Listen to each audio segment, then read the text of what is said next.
I'm sorry. I still haven't moved on from the pain of losing my wife. As I said the words, I felt a sudden chill run down my spine. The young woman clinging to my side immediately started comforting me when a voice cut through the air from behind us. Funny, I didn't know I was dead. I turned around to see Claire Bennett staring at me, her face like a thundercloud. Ethan, try these spicy buffalo wings. I picked the best one just for you. I scooted my chair back. This girl, Ashley, had been at the company for 3 months. She had accidentally dropped files at my desk 10 times and stopped by with breakfast for 2 months. Today, at the team happy hour, she had seated herself right next to me, serving me food and pouring drinks like a personal attendant. My colleagues were all winking and nudging each other. Ethan, I heard you started your own business once. Ashley rested her chin in her hands, batting her eyelashes. That's so impressive. I really admire men with ambition. It went bankrupt, I said concisely. That just shows character, she insisted. Coming back to the company and starting over as a manager. That's called resilience. My stomach churned, mostly because she had just dumped a greasy rib onto my plate, the kind glistening with fat which I hated most. 3 rounds of drinks in, Ashley's hand accidentally brushed against the back of my chair. Old Rick, sitting across from us, shot me a look that clearly said, "Kid, you're in demand." Then there was Brenda from accounting, giving me that benevolent, just give in, young man gaze. My temples were throbbing. I had already rejected her explicitly last week, but this girl had the persistence of cockroach. Ethan, Ashley leaned in closer, her perfume giving me a headache. Have you always been single? The table went instantly silent. 7 or 8 pairs of eyes shot toward me, waiting for the gossip. I knew if I didn't give an explanation today, this would never end. Tomorrow, the company Slack channels would be buzzing, shocking. Marketing manager Ethan Cole's affair with the intern. I put down my glass, my brain short-circuited, and I took a deep breath. Actually, I still haven't moved on from the grief of being a widower. The silence was deafening. Ashley's hand froze in midair. Why widower? Old Rick stammered. I lowered my head and pinched the bridge of my nose hard, a habit I'd picked up from Claire. She always did that when she was trying not to laugh. Yeah, it's been 3 years. I still can't get over it. My voice choked up a bit. I almost believed it myself. Perfect. This would completely cut off Ashley's hopes and establish me as a devoted, tragic figure. I'm so sorry, Ethan. I didn't know. Ashley looked panicked. Colleagues looked at each other in dismay. Old Rick patted my shoulder. Ethan, my condolences. We had no idea. It's okay. I waved my hand, looking desolate. I just don't want to start a new relationship right now. The table was thick with sympathy and awkwardness. Brenda started smoothing things over, saying things like, Ethan is such a loyal man. Ashley quietly sat back in her seat, finally stopping her glances in my direction. I let out a sigh of relief and took a sip of my iced tea. It was a low blow, but as long as it worked. The door to the private room behind us suddenly opened. That chill on my back returned, followed by a damnably familiar sensation. I stiffly turned around. My head felt like it was about to explode. Claire Bennett walked out, looking sharp in a beige pencil skirt suit, her hair in a low bun. She glanced at me, then turned her head to say goodbye to a man with glasses beside her. Mr. Zhang, thank you for the treat today, but we really aren't a good match. So, it was a blind date. The glasses guy wanted to say something, but she had already turned toward the exit, which meant passing right by our table. My mind went blank. My instinct was to crawl under the table, but it was too late. She was already here. As she passed me, she leaned in, her voice low and icy. How did I not know I've been dead for 3 years? As the last word fell, her 3-inch stiletto heel came down with surgical precision onto the bridge of my foot. OWWW. I nearly jumped out of my skin. Claire walked away without looking back. Ethan, what's wrong? Ashley asked with concern. And nothing. I grimaced in pain. Just suddenly remembered some old memories. Old Rick had an epiphany. Thinking of your late wife, right? So I look at the poor kid. He's tearing up. My eyes were genuinely watering from the pain. My voice trembled. Yeah, just really miss her. Colleagues cast sympathetic glances, comforting me. Ashley whispered, Ethan, I'm sorry. I didn't know you loved her so deeply. I squeezed out a smile that was uglier than crying. My foot was probably swelling up already. Claire Bennett, you are brutal. I don't remember how that dinner ended. I just remember hopping on one foot like a cripple to catch an Uber. The driver looked at me in the rearview mirror several times, wanting to say something but stopping himself. Standing downstairs at my condo complex, the night wind sobered me up. Under the street lamp, I looked down. One shoe was visibly bulging. My phone suddenly vibrated. I pulled it out, and the name on the screen made my hand shake. A contact that hadn't appeared in 3 years. An avatar that hadn't lit up in 3 years. The message was just one word. Explain. Explain? Explain what? Explain why I cursed her to death. I scoffed. We've been divorced for 3 years. What right did she have to use that commanding tone? I swiped the notification away. Back home, I grabbed a frozen bag of peas to ice my swelling foot. For some inexplicable reason, the scene from earlier kept playing in my head. Claire looked good in that suit. She was thinner than before, her chin sharper.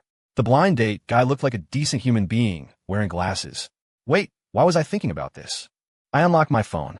The wallpaper was a photo of Claire sitting cross-legged on the sofa, gnawing on a chicken leg. Face greasy, hair messy, eyes wide with shock because I snapped the shutter the moment she bit down. When did this become my wallpaper? I tried to recall. It must have been some drunken night after the divorce when I said it randomly, and I just never changed it. Definitely just laziness. That night, I had a dream. I dreamt of the day we divorced 3 years ago. Claire took off her ring, placed it on the coffee table, and said, "Ethan, let's let each other go." I said, "Okay." The next morning, I woke up to my phone ringing. I grabbed it, thinking I was hallucinating. I stared at the name, 2 little figures fighting in my brain. Answer it. Why should I? Divorced for 3 years, calling early in the morning. Who does she think she is? Don't answer? What if it's an emergency? She wouldn't call after 3 years of silence for nothing. Before I realized it, the phone was against my ear. Hello. Claire's voice was urgent, though she was trying to keep it steady. Ethan, speak. Aunt Martha has lung cancer. She was just admitted to the county hospital, transferring to City General tomorrow. She paused. She doesn't know we're divorced. I froze. Aunt Martha was her mother's older sister. She never married. Claire's parents were busy when she was young, so Aunt Martha raised her. Aunt Martha was also the one who set us up. On our wedding day, holding my hand in one of hers and Claire's in the other, she said with teary eyes, "These 2 kids are workaholics. Claire gets stomach aches at midnight and won't go to the doctor. Ethan codes through fevers. You 2 watch out for each other. If one doesn't eat, call me." So, I asked, "So you have to help me. We can't let her get upset. She still thinks we're happy. I know people at City General. Do you need me to pull strings? What else do you need?" There was silence on the other end for a few seconds. "We need to put on a show. Before she goes, let her believe we're still together." I wanted to refuse.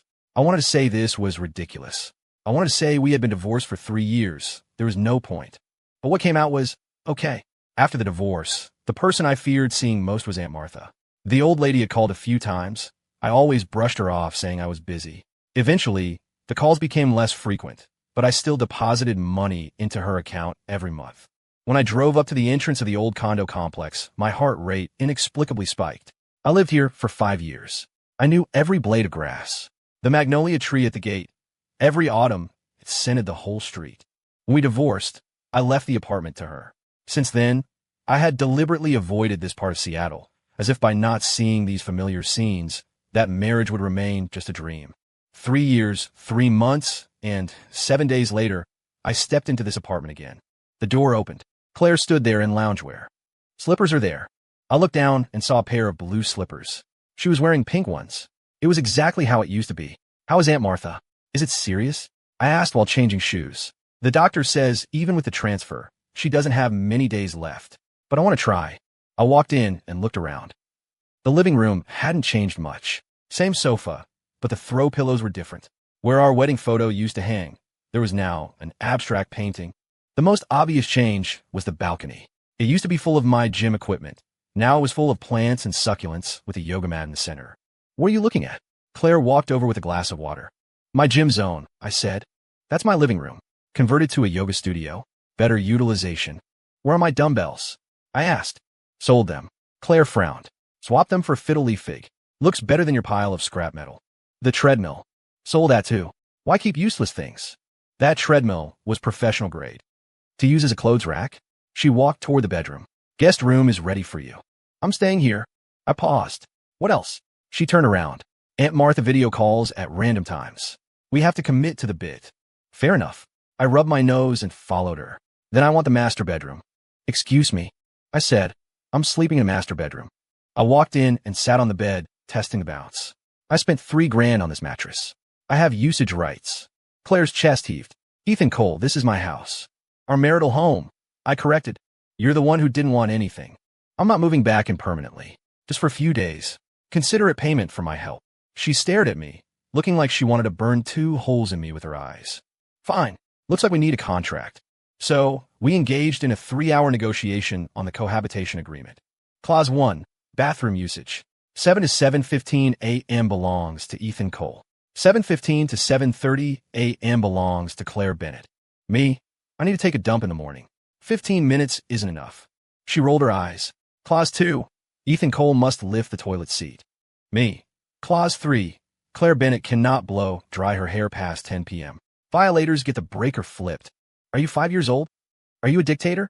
We bickered and added 23 clauses, covering refrigerator zoning, AC temperature, and TV remote custody. Finally, we were stuck on master bedroom custody. Rock, paper, scissors, I suggested. In the end, I walked toward the guest room. Claire stood at the door. Take the acting seriously. Don't blow it. Aunt Martha doesn't have long. I know. Don't stand at my door. She rolled her eyes. I have no interest in used goods. She slammed the door shut. I sat on the bed, feeling dazed. Claire and I had been love at first sight when we were set up. Normally, we would have married quickly, but we dated for 3 years. Both of us were too busy. Every time we got close to a wedding, she had something or I had something. We barely saw each other. We thought marriage would change things. Instead, we just went from 2 workaholics living apart to 2 workaholics legally bound together. Later, I decided to start my own business to end that endless grind. But reality was cruel. I got busier, and the arguments with Claire increased. The money I invested vanished. During that time, we fought almost every time we met. Just as her company wanted to send her abroad, we had a massive blowout. Maybe she was tired too. My company was facing bankruptcy. Before I could figure out how to tell her, she asked for a divorce. I just agreed. 3 years of dating, 3 years of marriage, ended just like that. Divorced for another 3 years, and now under the same roof. It was absurd. The next morning at 6:50 a.m., I was guarding the bathroom door. 7 o'clock sharp. Knock, knock. Claire, time's up. The water stopped inside. Coming. 7:05 a.m. I knocked again. Are you dying in there? The door opened. Claire came out wrapped in a towel that only reached her chest. We both froze. She saw I was shirtless, her gaze lingering on my abs. Gotten soft. You've gotten flat, I retorted, glancing at her chest as I squeezed into the bathroom. On the way to the hospital, Claire spoke up. Aunt Martha keeps asking about you, asking why you haven't visited in so long. I told her you were busy with work, traveling a lot. I said, I'm sorry. She shook her head. No need. The divorce was our business. Aunt Martha was in a private room. Seeing us enter, her eyes lit up immediately. Claire, Ethan. Claire sat by the bed and held her hand.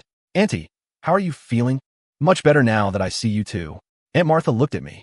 Ethan, come here. Let me look at you. I walked over. She studied me closely, her eyes reddening. You've lost weight. Is work too hard? Claire, are you not feeding him properly? Claire glared at me. I quickly said, No. Claire takes great care of me. I'm just busy with nonsense. Good. Aunt Martha patted my hand. As long as you two are good, I can rest easy. We stayed and chatted. Claire peeled an apple. I told funny stories from work. The old lady kept smiling, though she would occasionally press her hand to her chest. You too. You've been married 6 years now. Why haven't you had children yet? Claire's smile froze. Auntie, I said, Claire and I are still focusing on our careers. Give us 2 more years. Still waiting? Aunt Martha frowned. Claire is over 30. Wait any longer, and it'll be a high-risk pregnancy. Claire forced a smile. Auntie, everyone waits these days. Lots of people have kids at 40. How is that the same? Aunt Martha sighed. You too. You're just too stubborn. Work. Will work keep you company for a lifetime?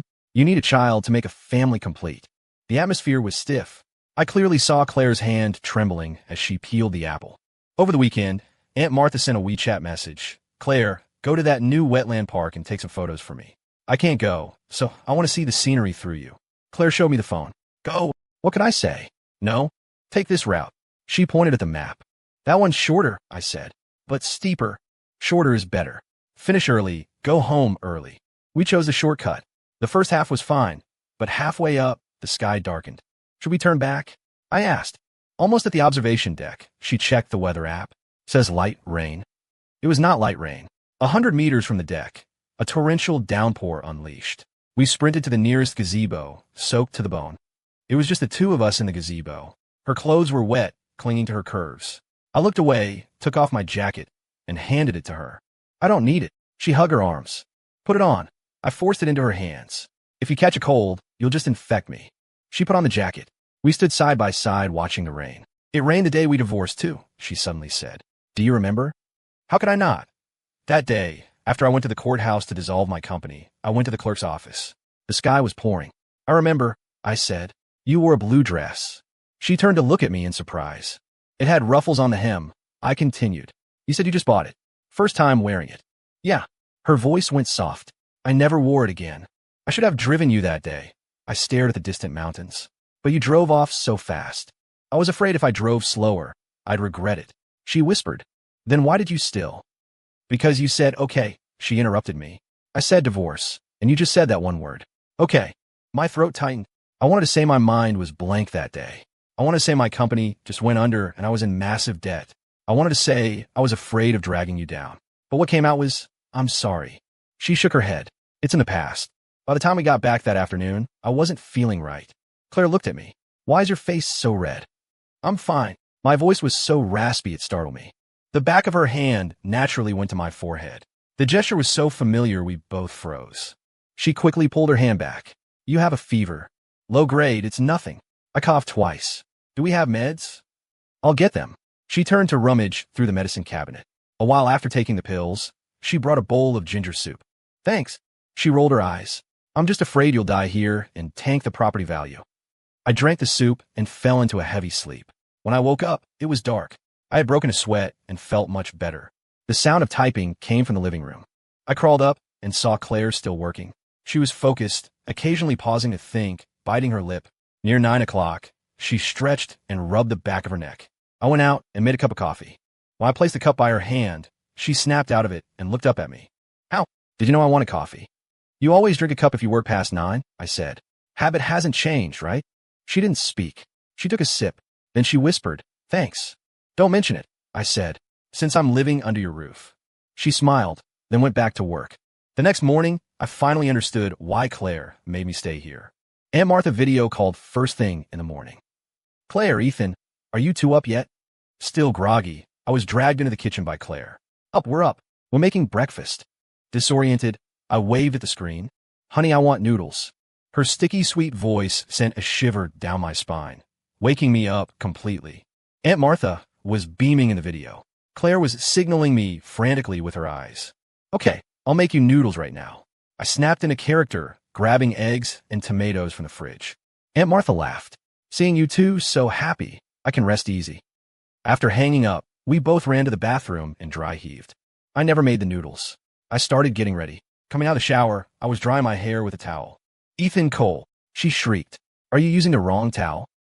She charged over and snatched the towel from me. This is my face towel. Don't all towels look the same? I mumbled. They are very different. She held up the towel. This is my face towel. That blue one is your hair towel, bath towel, and foot towel. Are you blind? I glanced at the blue towel hanging there. Then my eyes landed on my razor. Didn't you use my razor to shave your legs? Her face instantly turned red. How did you know? Duh, my beard doesn't grow that long. It was just handy. Her voice dropped. She turned to go wash up. I sat on the sofa, scrolling through my phone when the doorbell rang. I opened it. A man stood there, early 30s, holding a bouquet of red roses. Is Miss Claire been at home? He smiled, showing 8 teeth. I looked him up and down. You are. I'm her friend. Name's Steve, he said. We met on a blind date last week. I came specifically to... Oh, she's showering. I interrupted. Then you are? He looked at me with confusion. Met her on a blind date the week before last. You want to wait in line? Or join in? Steve's face went pale. I didn't know Miss Bennett had. Had what? I raised an eyebrow.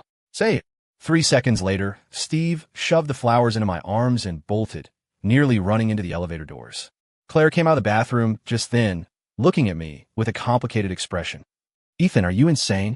What? I looked innocent. I tried to keep him. He's the one who ran. Who told you to say I was showering? I thought you were showering. But hey, you can still chase him. I shoved the flowers into her hands. She was furious. Busybody. Then she threw the flowers into the trash. She went to the hospital to be with Aunt Martha. I stayed home to work. When she came back in the afternoon, she looked hesitant. Just say it. So, she started. Aunt Martha says she wants to see how young people date these days. She wants us to go to a movie and send her a photo. Me, that old lady, is practically psychic. So, we sat in a movie theater. I wanted the new sci-fi blockbuster. She wanted an indie drama.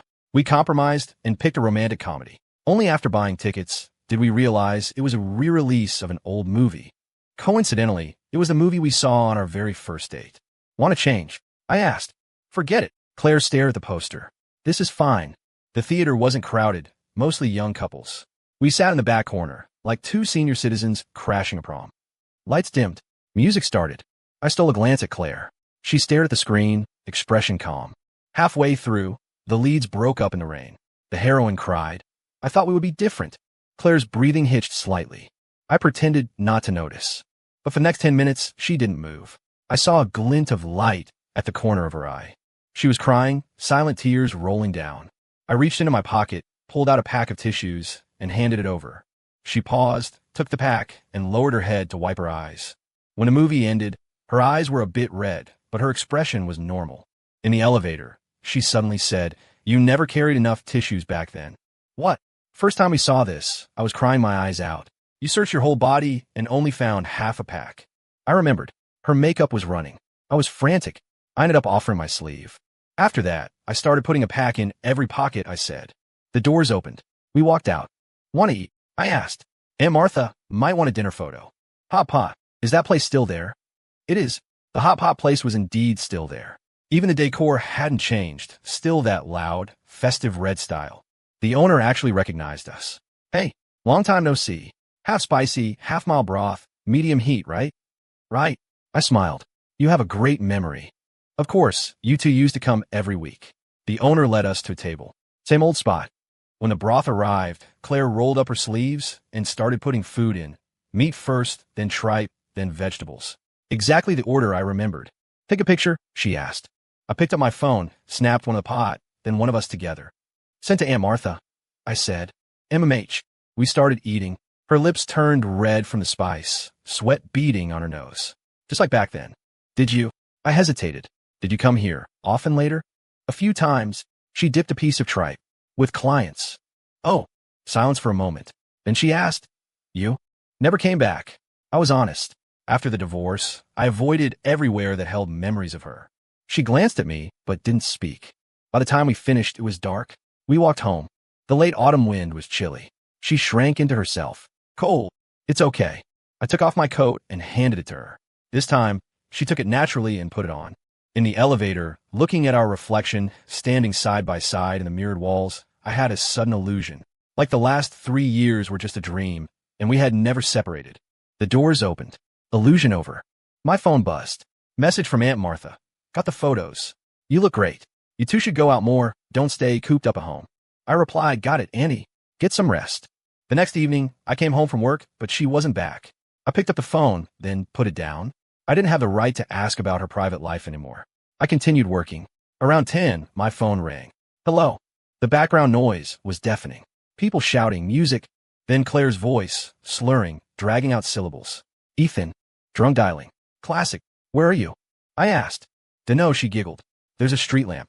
It's round. Looks like your head. Send your location, I said. No, you come get me. She started whining. This was her standard operating procedure when drunk. I can't find home. I sighed. Send the location, or I'm hanging up. Don't hang up. Don't hang up. She panicked. A few seconds later, a pin dropped on WeChat. When I arrived, she was hugging a lamppost outside a KTV bar, singing off-key enough to make dogs howl. Claire. I walked over. She turned, eyes lighting up. She let go of the post and lunged. You came. I caught her. The smell of alcohol was strong. She hung off me like a koala. Let's go home, I said. Okay, home. She was abnormally obedient. I stuffed her into the car. Suddenly, she looked up, staring at my face.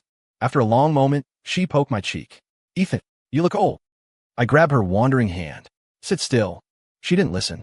Instead, she leaned closer, eyes wet and glassy. Ethan, let me ask you. What? Back then, she hiccuped. Back then when I asked for a divorce. Why didn't you try to stop me? My body froze. Her gaze was hazy, but the expression behind the question was deadly serious. You're drunk, I said. I'm not drunk. She raised her voice. Tell me, why? Why didn't you say anything? Why didn't you ask me to stay? Why? Her voice got smaller, turning into a whimper. She stopped moving, her breathing even out. She was asleep. At home, I put her in bed, took off her shoes, tucked her in. She rolled over, hugging the pillow, muttering cold. I turned up the heat. I stood by the bed watching her for a while, then gently closed the door. I dug a pack of cigarettes out from the back of a drawer, surprised they were still there. I quit 3 years ago. This pack had been sitting here for 3 years. I lit one, took a drag, coughed. Why didn't I stop her? I asked myself that 1,000 times. Because I thought she really wanted to go? Because of my pride? Because I was tired? Or because I was afraid of dragging her down with my failure? The cigarette burned to my fingers, stinging me. I put it out and turned to my room. Passing the master bedroom, I gently pushed the door open. She was mumbling in her sleep. Ethan, idiot. I saw the closet door was open. I wanted to close it, but saw a few of my old shirts still hanging inside. I sighed and walked out. When she came out the next morning, I was at the table eating breakfast. There was a glass of honey water on the table. She stared at the water for 3 seconds, then picked it up and sipped slowly. Thoughtful, she rasped. Afraid you'd die and bring bad luck? I didn't look up. Hard to explain a corpse to the cops. Last night, she paused. Did I say anything crazy? You did. I turned, speaking slowly. You said I was the most handsome man in the world. You regretted the divorce, and you wanted to remarry me. She rolled her eyes. Dream on. TSH, you kept my clothes because you couldn't let go, right? I stared at her. Hoarding your ex-husband's clothes. Claire, isn't that a bit perverted? I was recycling, planning to donate to the homeless, she stammered. My phone on the table lit up with a notification. She glanced at it. Someone is still keeping their late wife's ugly photo as a wallpaper, she smirked. I'm mourning. Friday afternoon, we went to the hospital together. Aunt Martha pulled out a calendar, pointing to a red circle.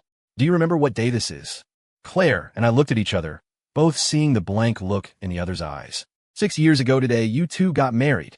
Aunt Martha scolded playfully. It dawned on us. Aunt Martha really remembered everything. 6 years. Iron anniversary, she mused. You have to celebrate. Go have a nice meal. Take a picture for me.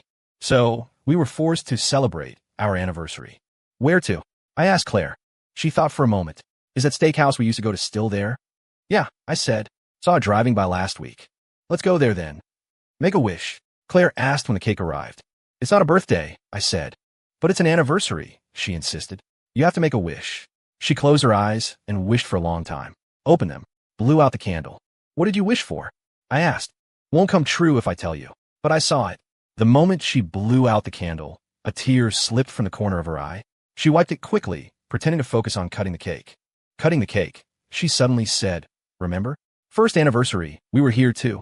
I remember, I said. You wore a red dress. She looked at me. You remember? Yeah, I remembered every detail. The neckline of that dress, the pearl earrings, her clumsy way of cutting the cake, the dimple when she smiled. Time flies, she whispered. 6 years. Actually 3, I corrected. 3 don't count. She looked at me. But we've been part of each other for 6 years. We ate cake. Halfway through, she spoke up. If we hadn't divorced, how would we be spending today? I thought about it. Probably the same. You complain about work, I complain about the company. We'd comfort each other, promise to celebrate properly next year, and then repeat it next year. True. She nodded. We aren't romantic people, but we're pragmatic. Pragmatic enough to pragmatize our marriage out of existence. We both fell silent. On the drive home, she fell asleep in the passenger seat. At a red light, I looked over. Asleep, she looked soft, stripped of her usual sharpness. My phone buzzed. Voice note from Aunt Martha. I turned the volume down low and played it. Saw the photo. Lovely. Claire, Ethan, I just want you two to be well. Take care of each other. Understand each other. Life isn't long. Meeting the right person isn't easy. Cherish it. I gripped the steering wheel, watching the taillights ahead. Cherish. We said that word a lot, but I don't think we ever understood it. Anniversary. 6 years. We used a lie to patch up a regret. Back home, just as we were heading to our rooms, she spoke. Actually, we never celebrated the 3rd anniversary. You were on a business trip, I recalled. I sent flowers to your hotel. You scolded me for wasting money. Because the hotel sent them to the wrong room, she laughed. Sent them to the old guy next door? He thought he had a secret admirer. We laughed. Then the laughter faded into silence. She took a deep breath. You know, back then. I stood there waiting for her back then, but she sighed again. Go to sleep. I forgot to lift the toilet seat again. When Claire stormed out of the bathroom, I was brewing coffee. Ethan Cole, Clause 21. Wash dishes for a week. I'm sorry, okay. I snapped, irritable. Work's been crazy, I forgot. You always say that. She crossed her arms. 3 years ago, it was the same. Busy, busy, busy, forgetting everything. What about you? My temper flared. You were answering emails at 3 a.m. I told you to sleep. Did you listen? I was pushing a project. For this family. I was doing it for this family too. I raised my voice. I wanted you to have a better life. What is wrong with that? But did you ask me what I wanted? Her voice trembled. I wanted you to watch a movie with me. I wanted to cook together on weekends. I wanted to talk before sleep. How do we live without money? I shot back.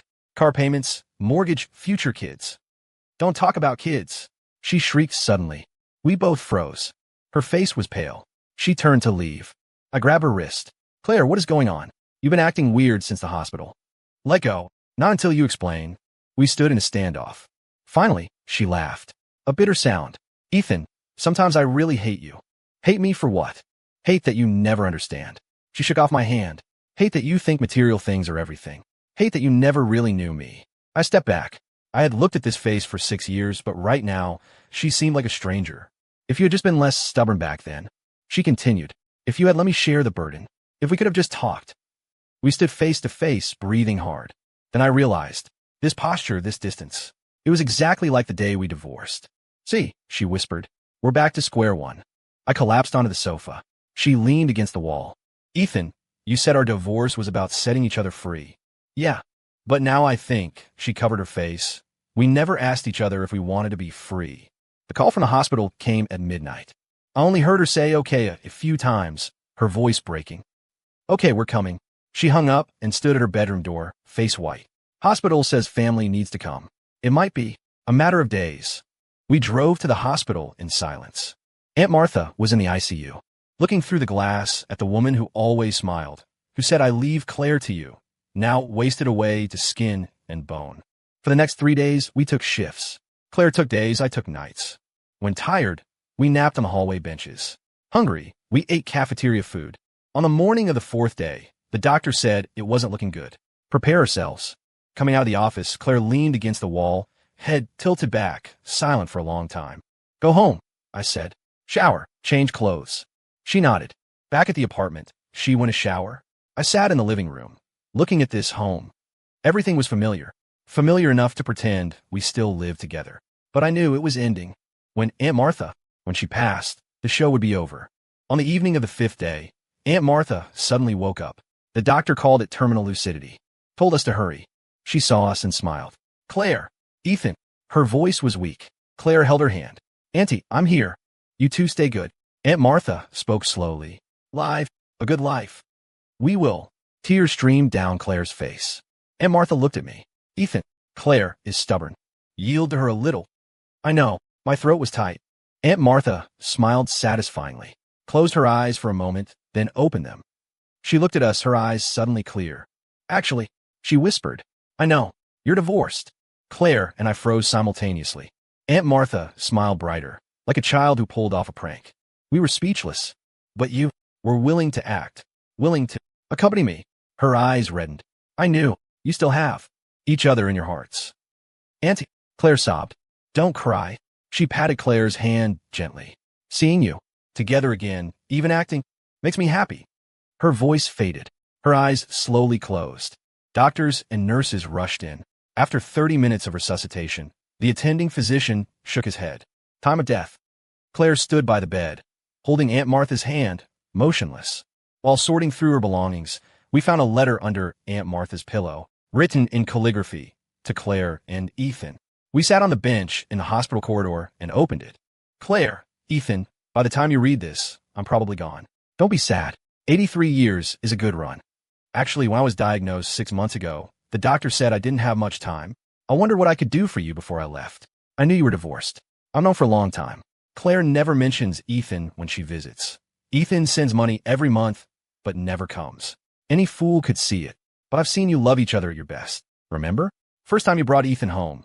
Claire, you were so nervous you used salt instead of sugar.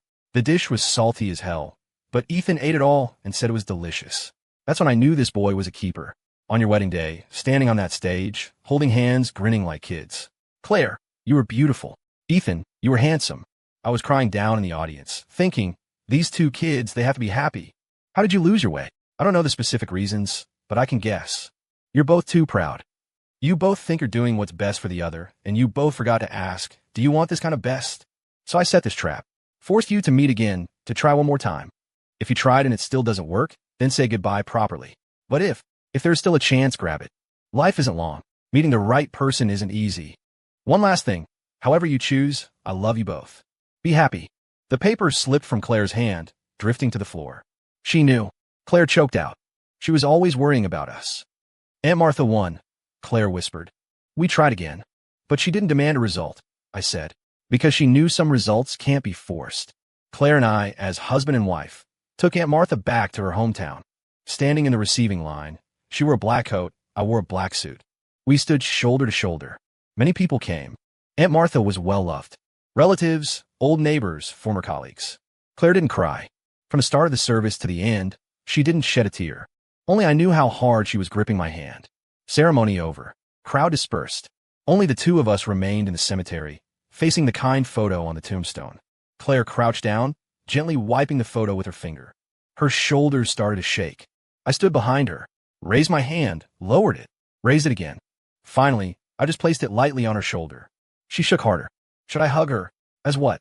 I had no right anymore. Back at the apartment. Same place, different feeling. Aunt Martha was gone.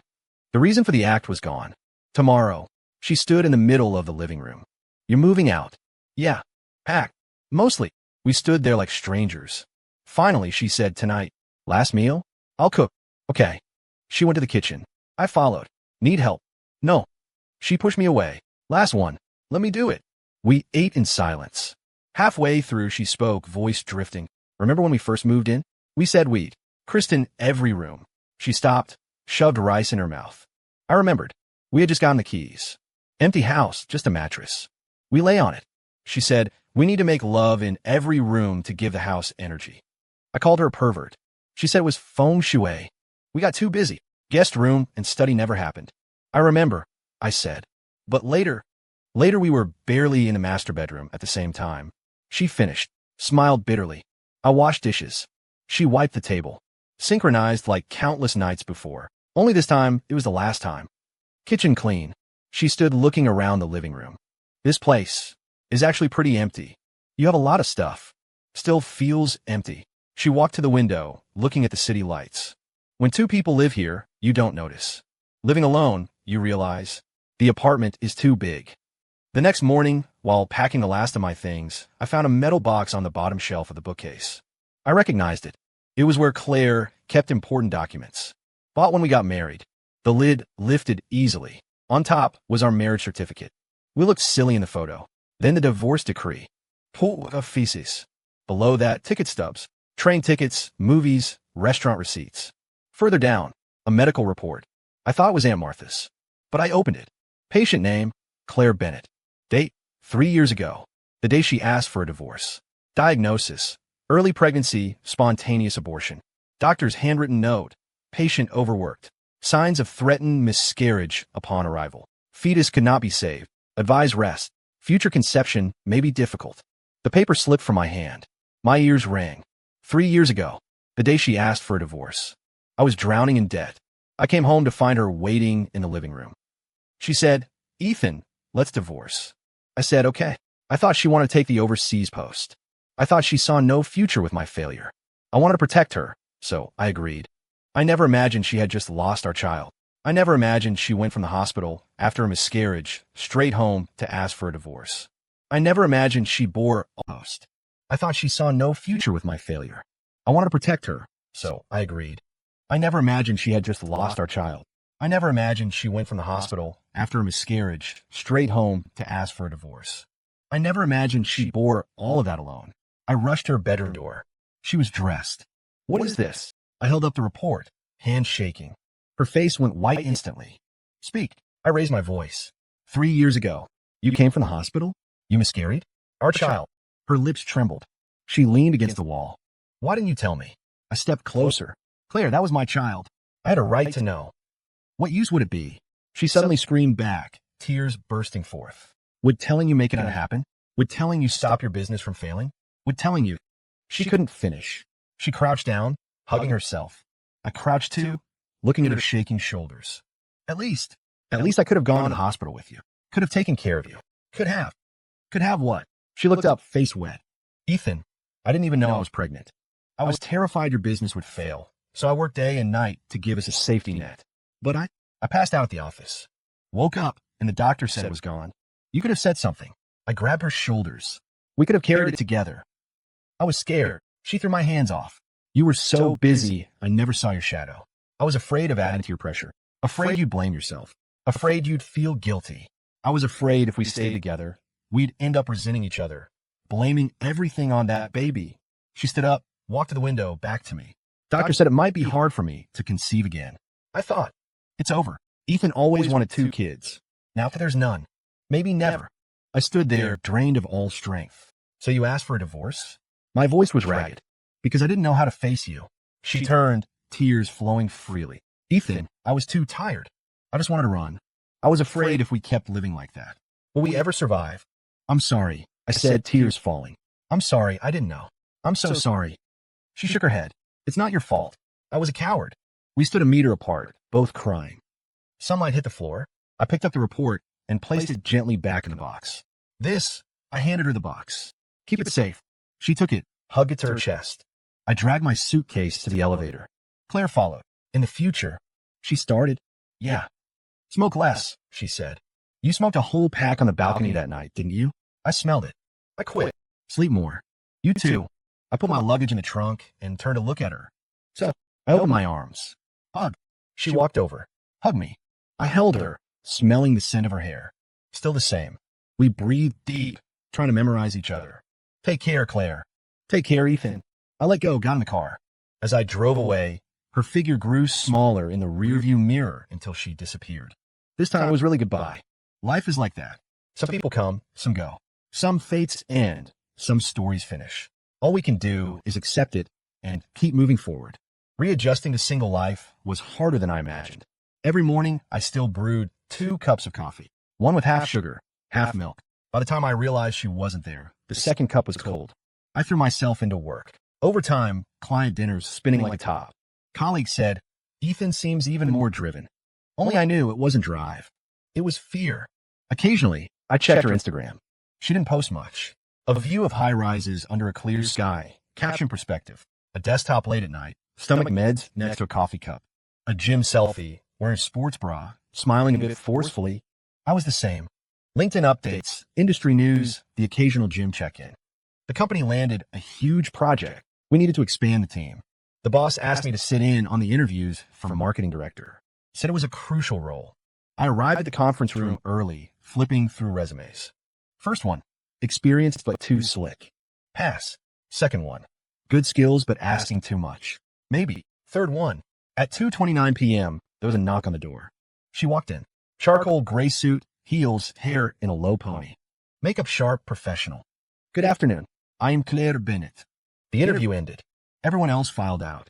Only the 2 of us were left in the conference room. I closed the folder. What a coincidence. She stood up. Not a coincidence. I chose this company. Why? Because you're here. She said it bluntly. We looked at each other across the conference table, staring across 3 years of time. She turned to leave, her heels clicking away. I watched her back and started to smile. Story complete.